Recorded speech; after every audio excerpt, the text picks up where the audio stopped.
Before we get into the video, could everyone please subscribe to my Endless Diary Tales channel? Thank you so much.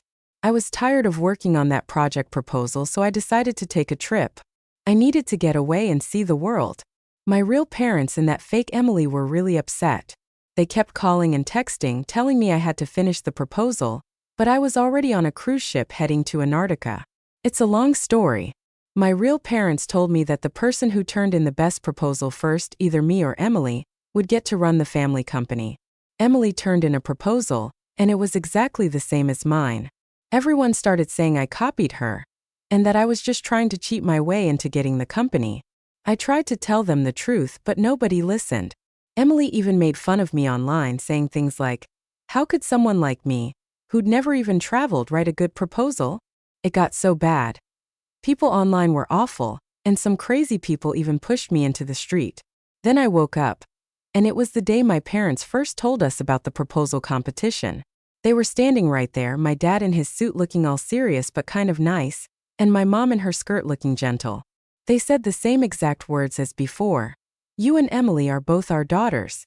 To be fair, whoever submits the project proposal first will inherit the group."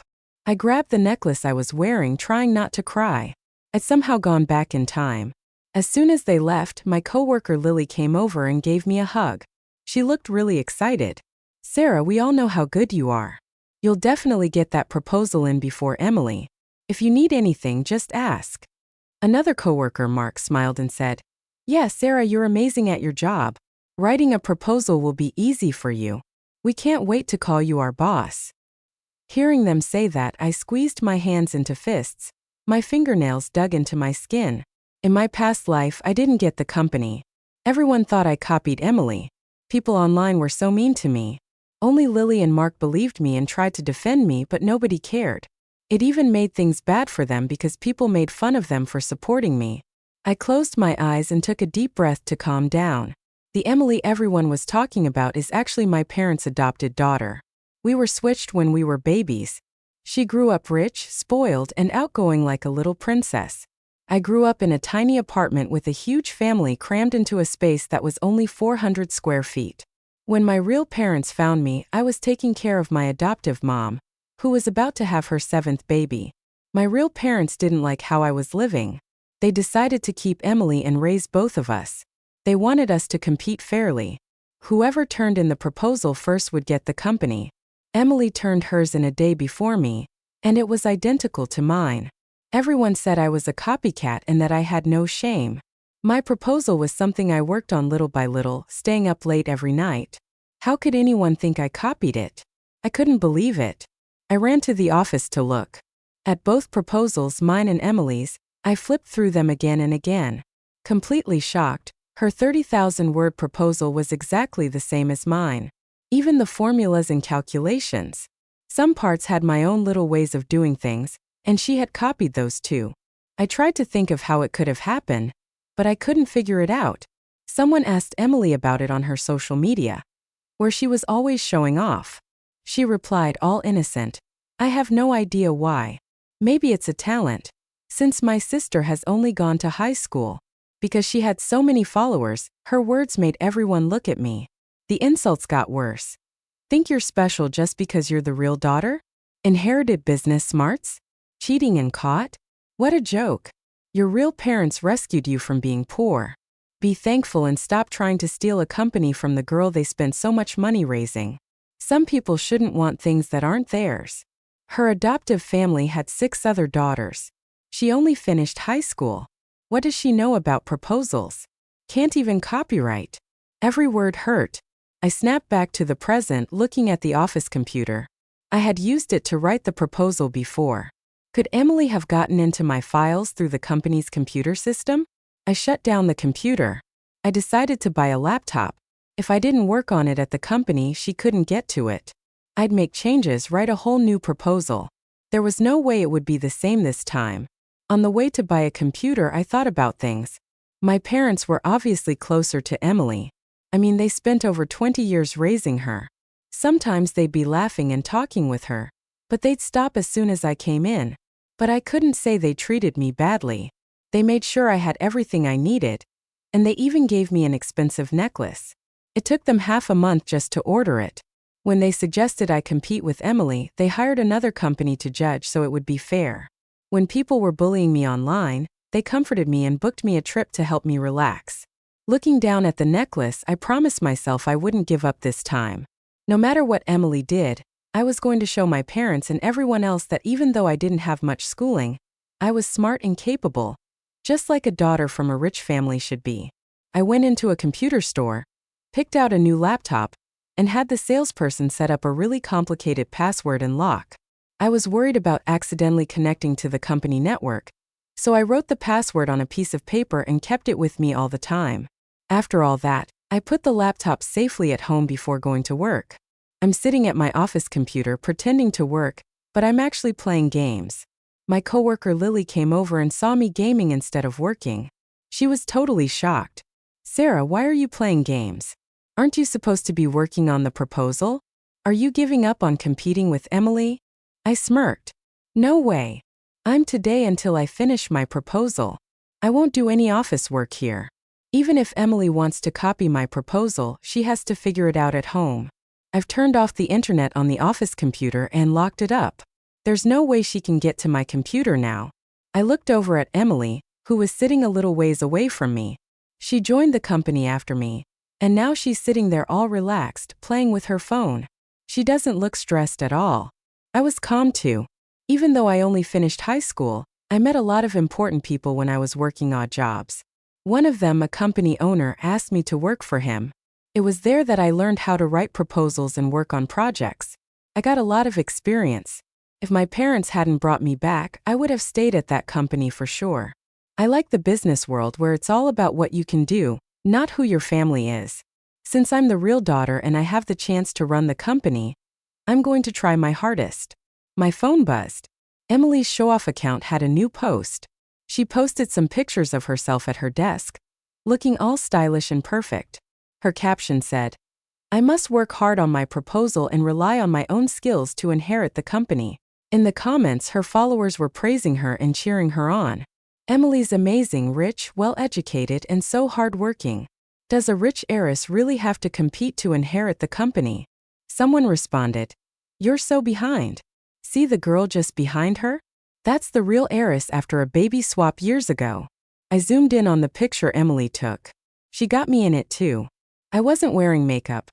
I had on big black glasses and I was squished into the corner of the photo, looking all awkward. I didn't even look as good as the ugly duckling. Her fans started commenting right away. "Oh, so this is the daughter they found. So plain, not even close to as charming as Emily. So what if she's the real daughter? Without a fancy education, what kind of proposal could she write? Emily's going to win for sure." Emily replied to one, "Don't say that. It takes courage for my sister to compete with me." Fans rushed to praise her for being so nice. I closed her account page, grabbed my bag, and went home. Sure, Emily's education is fancy, but it's all because my parents spent a ton of money on it. At the company, she's either on her phone or taking pictures. She can't write a proposal to save her life. Even with all her showing off online, she won't steal my proposal. I'm going to win. I locked myself in my room and stayed up all night. I got half of my proposal done, but as soon as I finished, I saw Emily updated her account saying she had half her proposal done too. My eyes widened as I checked her account. She posted a photo of herself looking busy at her desk, along with some screenshots of her proposal. She wrote, "Stayed up and got half of it done.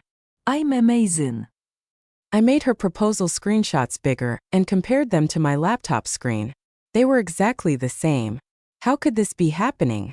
It happened the same way after I was accused of copying her proposal. Emily went live, wondering aloud why I copied her work. She said our parents would give me a lot of money even if I didn't get the company, so I'd be comfortable for life. Eventually, she cried and said if my sister really wants the company, I'll let her have it. Her fans got so angry. "Sarah's so shameless. Wake up and look at yourself. Emily's so sad. She won fairly, but she has to give it up. Seriously, respect the competition. Why do this now? So disgusting. A poor girl who grew up in the slums, how dare she think she's good enough to run the company?" I couldn't understand why Emily copied my proposal only to accuse me of copying hers. I made an account to explain my side, saying Emily was the one who copied, but it didn't help. While I was stuck trying to defend myself, my parents, as the heads of the company, gave an interview. Dad looked hurt. I wanted fair competition. I never thought Sarah would do something like this. Mom was crying. It's my fault as her mother for not giving Sarah enough security. I hope you won't be too hard on her. I'll teach my child myself. Their words made me feel so ashamed. Online, I was harassed with calls and mean messages. Meanwhile, Emily dramatically took over the company's leadership, and everyone cheered. People praised my parents for being fair, saying they made the right choice. The company's stock price went way up. Everything was great except for me. My parents insisted on sending me overseas for a trip. I didn't want to go, but my usually gentle mom was upset. Emily's in charge now. How long are you going to keep making a fuss? Haven't we been good enough to you? I had no choice but to go to the airport with them. But while waiting by the road for the family car, a group of angry people online pushed me into traffic. Thinking about all this, I angrily deleted half of the proposal I had written. So it's only half. I'll just write it again. I got up, made some coffee, and started a new outline for the proposal. Once I finished, I locked the laptop back in the safe before letting myself sleep. The next day, yawning all the way to work, Lily rushed at me with her phone. You didn't stay up all night playing games, did you? Emily stayed up working on her proposal. You better hurry up. I was about to explain when I saw Emily's latest post on Lily's phone. Not feeling too satisfied with myself, I went ahead and wrote another plan draft. I'm awesome. I grabbed the phone from Lily's hand and zoomed in on the picture. It felt like someone poured ice water all over me. My whole body was freezing. The plan draft Emily just released looked exactly like the one I wrote. Everything spun around me, and I had to hold on to the table just to stay standing. My head was spinning and I couldn't figure out why. I've already stopped working on the company computer. My home computer is brand new, and I've turned off the internet on it. I even changed the password on my safe. Or did something go wrong just as I was thinking that Emily showed up for work this morning. I was up all night working on the plan, so tired. She yawned as she walked over, acting all cute. Then she innocently asked, "How much did you write? If you're later than me, I won't go easy on you." I stayed silent, just staring at her. She gave me a knowing smile and went to her desk. Emily knows what she's implying, and so do I. But if I run out and accuse her of copying my plan, they'll just think I'm crazy. She's like a princess raised by her wealthy family, learning about business from her parents since she was a kid. And then there's me. I grew up in the slums, never went past high school, going from one odd job to another. Anyone would think if our plans were the same, I'd be the one copying her. I sat at my spot, reading Emily's Instagram comments, almost glaring a hole through them.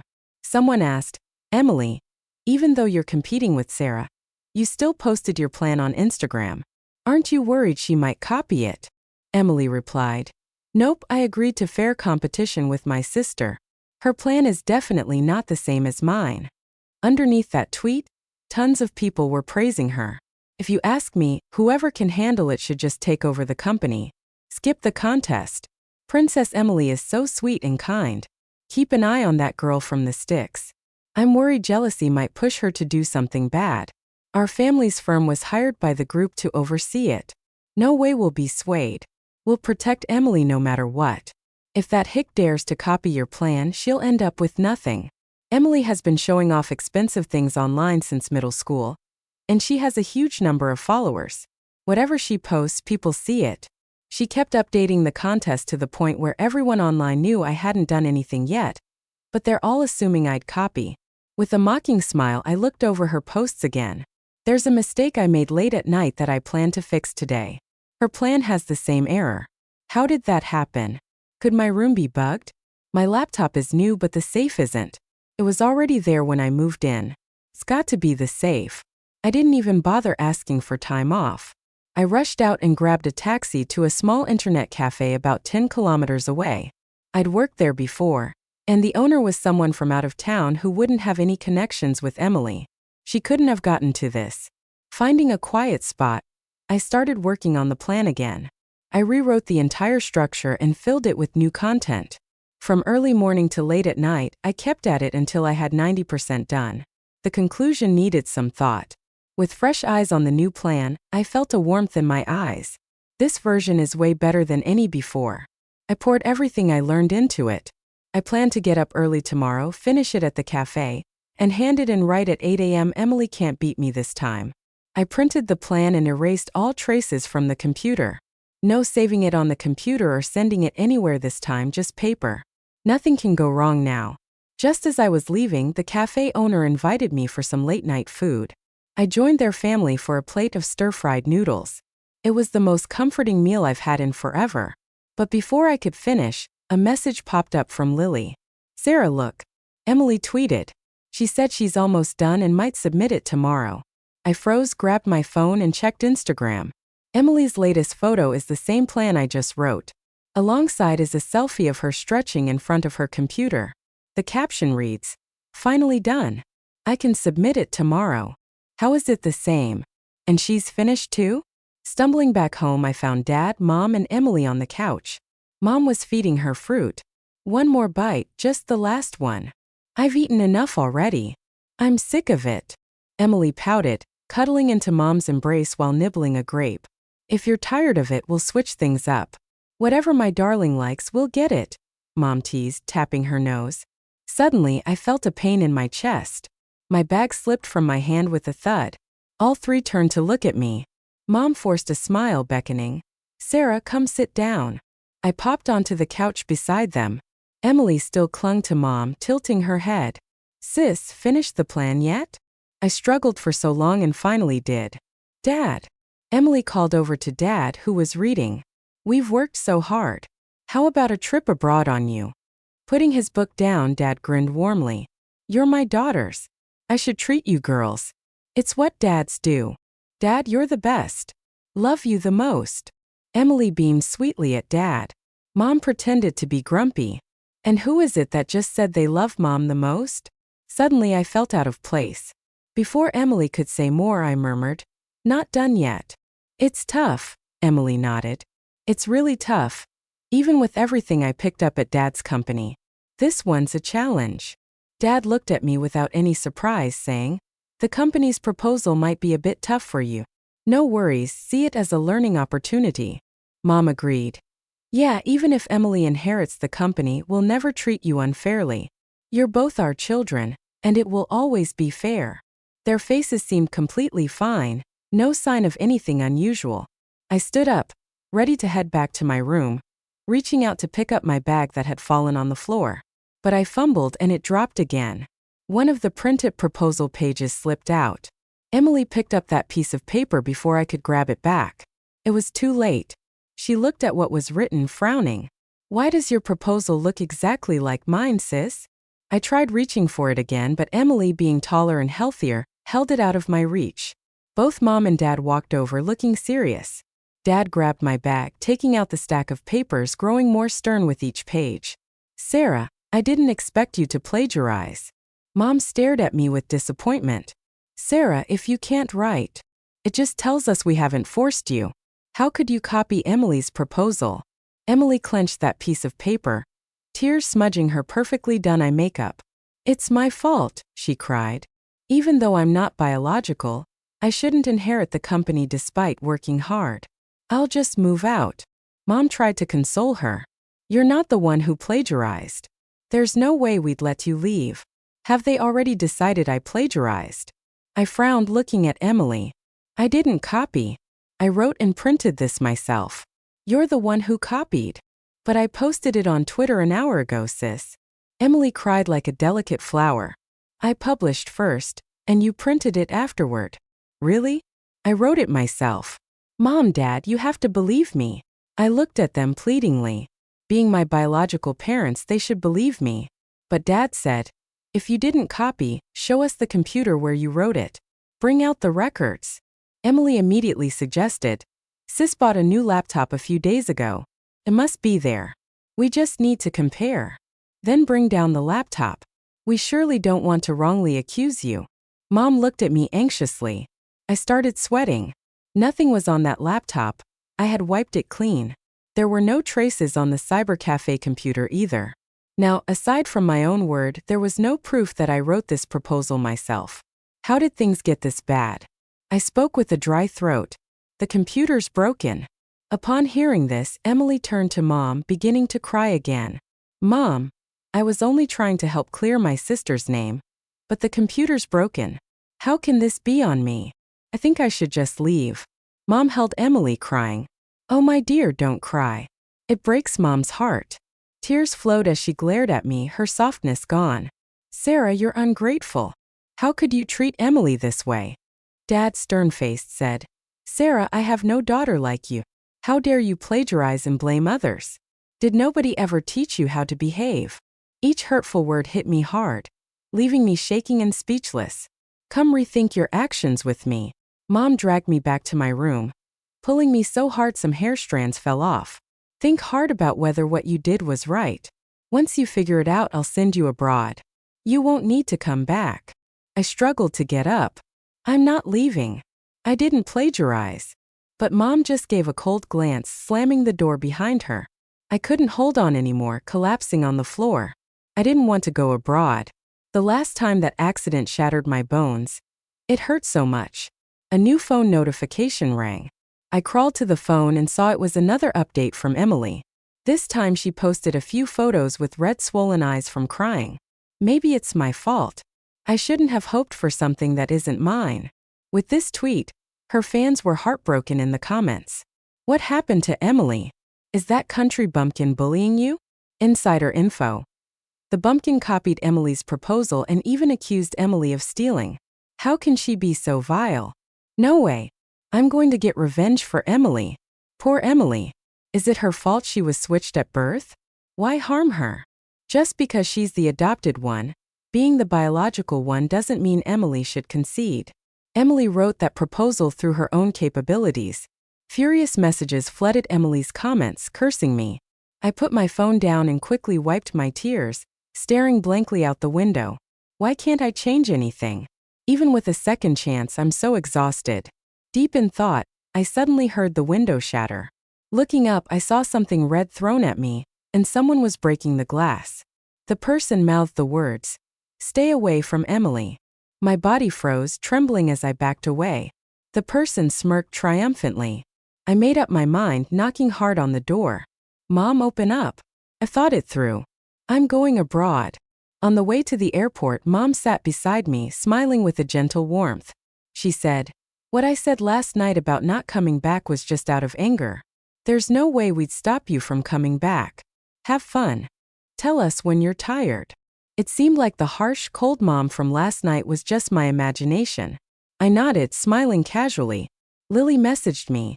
"Sarah heard from Emily you're on leave. You're so talented. Are you really giving up?" I replied lightheartedly. "I'm planning to travel abroad. Been thinking about it for a long time. Need a break." Lily sent back a disappointed emoji. With experience from before, I was cautious throughout. Safely reaching the departure hall with Mom, I said farewell to her and then walked inside. She planned for me to go to France, saying I had lots of relatives there who could look after me. I was about to go through security when I overheard a girl nearby on the phone saying, "Don't try to find me. I'm headed to Antarctica. Don't bother me with anything." As soon as I heard that, I was intrigued. I walked over and asked her if people can actually visit Antarctica. She laughed and said, "Of course you can. There's even a spot left in our tour group. Interested? I can check with the guide for you." I nodded, and she went off to find the guide. Emily was active again on social media, posting yet another selfie. This time the caption read, "Project proposal submitted. Fingers crossed that Dad, the CEO, is impressed." A quick glance at the comments showed nothing but praise for her. I chuckled, realizing none of it mattered anymore. The girl returned quickly with the guide. He showed me his credentials and even their official social media. They were a legit agency. He said, "We have experts explaining things. You're in luck. Usually, it's hard to get tickets at the last minute thanks to some cancellations." I pulled out the card my parents had given me, but after a moment's thought, I used my card from my own savings from working instead. With all the tickets bought, I joined the tour to Antarctica. It was my first time on a boat for that long, getting so seasick I thought I'd pass out. But seeing whales gave me an incredible sense of vitality I'd never felt before. Eventually, we reached an area with cell service, and my phone buzzed. It was Mom. "Leave the country?" she asked anxiously. I looked at the endless sea around me. "I did." She asked again, "Your aunt said she didn't meet you." But before I could answer, the signal was gone again, and I had to put my phone away. I couldn't really help it if I didn't get her calls, and so I was cut off from the world for days until we returned to somewhere with a signal. Opening up my messages, I found one from Lily saying I quit over plagiarism. I clicked the link she sent and was stunned. A so-called housekeeper had posted my proposal online. Finally, people understood why Emily was crying so much earlier. They were angry, ranting about it. Shameless jerk. No wonder Emily was so upset, it was copied. A country bumpkin who can't write and just plagiarizes. So embarrassing. Shouldn't have even brought her home in the first place. Yeah, let her stay with her adoptive family till she rots. Then Emily tweeted, "No need to freak out everyone, my sister's on vacation abroad. Don't bother her today. Our company will live stream my proposal for you all to see." This tweet sent her followers into a frenzy. She's traveling after doing that? Should sell her organs, right? Feed her to the fish. I checked the live stream time and realized it was in 5 minutes, conveniently just as I had internet access. She went ahead and submitted the proposal. I couldn't wait to see how people reacted to it. As the live stream began, Emily, wearing a cute dress, started explaining her proposal, reading it word for word. Her fans filled the chat with compliments, calling her smart and beautiful. I smiled a bit and kept watching. Emily finished with a bow. "That's all from my presentation."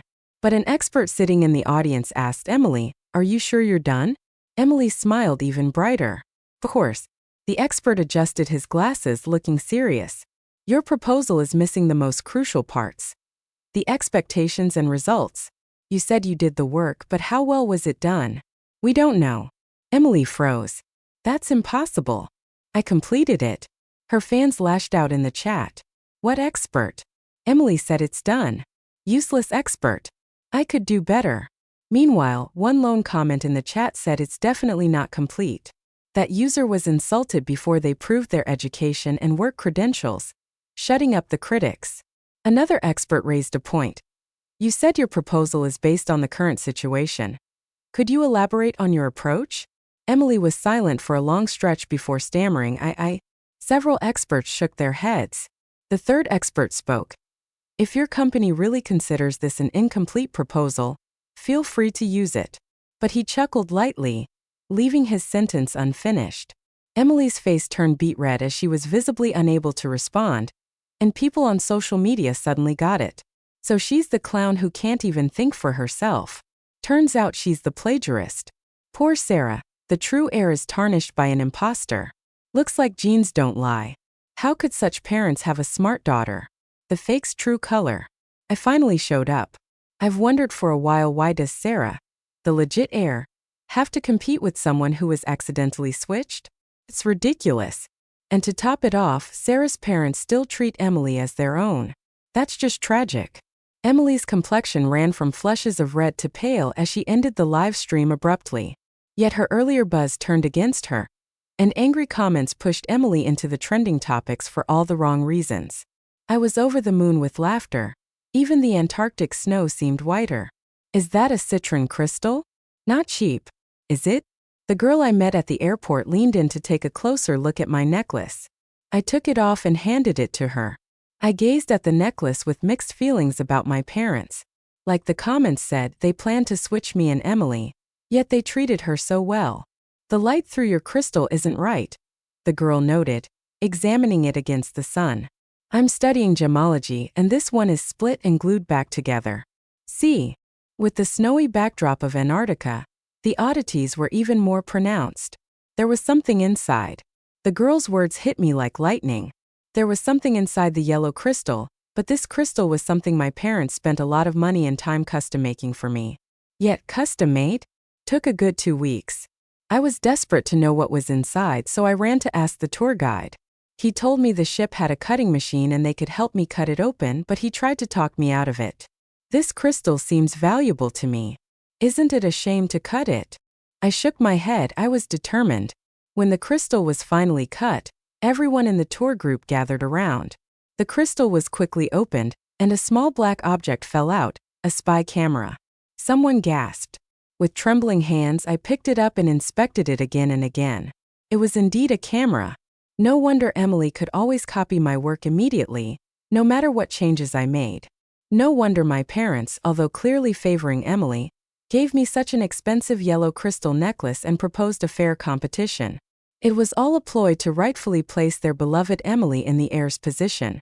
Yeah, they cared so much about their reputation. How could they just give the company directly to an adopted daughter? Everything made sense now. Who's nasty enough to hide a camera in your necklace, but also spend a lot of money on a yellow crystal? Someone asked me. I laughed. It's not strange. I'm a girl lacking both money and love. Only when they gave me something expensive and reminded me to wear it would I be careful to put it on every day. This made me mistakenly believe they loved me while they carried out their plan. I casually tossed the necklace into the sea. It gurgled and released a few bubbles before disappearing. By the time I got a signal again, we were almost home. Mom finally called me again. Sarah, where on earth have you been? Come home and we'll change your last name. The company and house will be yours in the future. I smiled. Ain't no need to change it. Sarah's just fine. Then I hung up. In my past life, I couldn't understand why they wouldn't change my last name. Even though I was their daughter. Emily was only the adopted daughter, yet she got the family name. But now I'm not obsessed with it anymore. At the airport, I saw the news on the big screen after the scandal broke about parents mistreating their real daughter and favoring the adopted one. The stock price plummeted. To stabilize the stock, my parents sent Emily back to her biological parents. Her real mom had just happily given birth to a 7th child, finally having a son. The 5 older sisters had long run away. Emily couldn't escape, so she was stuck at home babysitting every day. People flooded Emily's social media with harsh comments, but she never updated it anymore. My parents came crying to me, begging me to come back. My dad said, "If you don't return, the group will go bankrupt for real." Mom kneeled down, holding my hand. Sarah, I was really wrong. Please come home. I shook my head firmly, refusing. I turned back to the boss who had previously invited me to his company. While I worked there to earn money, I had tutored his son, which made him notice me. Since then, he admired my work skills and had long invited me to work there. When I joined his company, they were planning a trial merger with my parents' group. Originally, they didn't involve me to avoid suspicion, but I volunteered to join. Participating in such a big merger would help me learn a lot. After the acquisition of the group was completed, I was exceptionally promoted to vice president because of my excellent work. After the celebration party, I walked out of the hotel and saw an old couple hunched over, blaming each other. It's your fault. You said Em was more like a real lady and only liked Emily. Putting the camera in the crystal was your idea. You bought the camera. As they argued, they wrestled with each other until they slipped on the snowy ground and fell, struggling to get back up. I got into the car. It slowly drove on the snowy road. Outside the window, a woman holding a little boy trudged along. An older woman was hitting her fist. It was Emily. She wore a worn-out cotton coat, nothing like the glamorous persona she once flaunted online. I turned my head to look forward. These people no longer mattered to me. The snowy road was difficult, but if you go slowly, you can walk steadily.